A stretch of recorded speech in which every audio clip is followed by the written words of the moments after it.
Here I am back from the summer, and I'm really grateful to be back here in Pittsburgh after having been away and visited various places during the summer, and so it's fantastic to be back. I do want to do a little reflecting on a couple of experiences that I had this summer that I think that have been very significant for me. The first is this.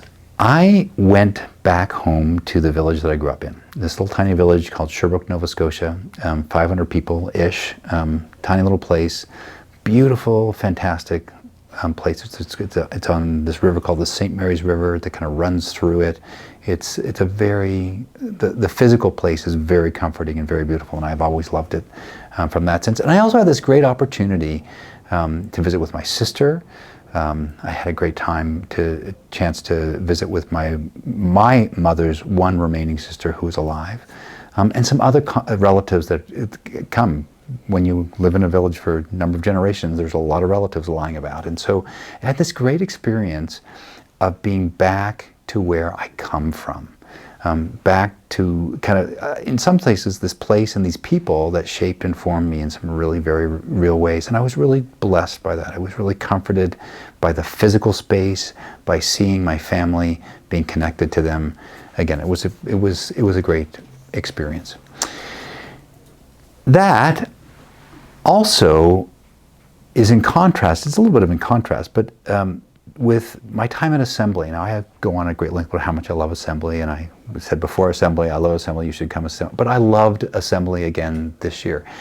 And it was particularly sweet for a couple of reasons. Number which what I always love is this gathering of all of the ACNA and some more broad experience of Anglicanism worldwide. So I got to say, friends that I haven't seen in a long time, see them again, can reconnect with them, and things like that. And not just the ACNA more broadly. I had a great opportunity. Archbishop Lamado was there. I saw him again. That was a fantastic time. All of these things are this great broader family that I was connected with. But on top of that, all these people gathered from the ACNA, because it was in La Trobe and here in the Diocese of Pittsburgh, the vast majority of the volunteers were from Pittsburgh. And so I just kept walking around seeing us, seeing the Diocese of Pittsburgh, seeing people that I've seen in parishes, and connecting.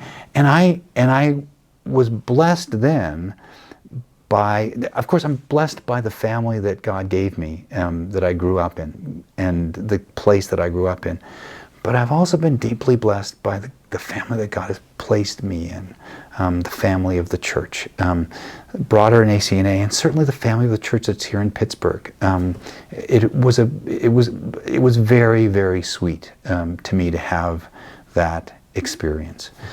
And I think that's one of the things that's really important about the life of the church. The church really is not to replace our family of origin, but it is a place to have family with, to be connected with, to have a sense that we are connected more broadly, and to be, the scriptures say that God places the orphans within family. We're not necessarily orphans, but there's a sense in which the church becomes our family. There's a great connection there, and I certainly experienced that this summer. And I do know that everybody's family of origin hasn't always blessed them. It hasn't always been a fantastic experience and all of that. I was blessed, and I was reminded by what I was blessed this summer. And of course, my family wasn't perfect and all that sort of stuff, but I was reminded again of the gifts that God has given me. But I was also reminded and so thankful for the gift of the family of the church that He's also given me. So I pray that whatever your experience of family is, that God would be continuing to root you in His family, that you would know that sense of connection and joy to be part of the family of the church. And He bless you with what remains of this summer.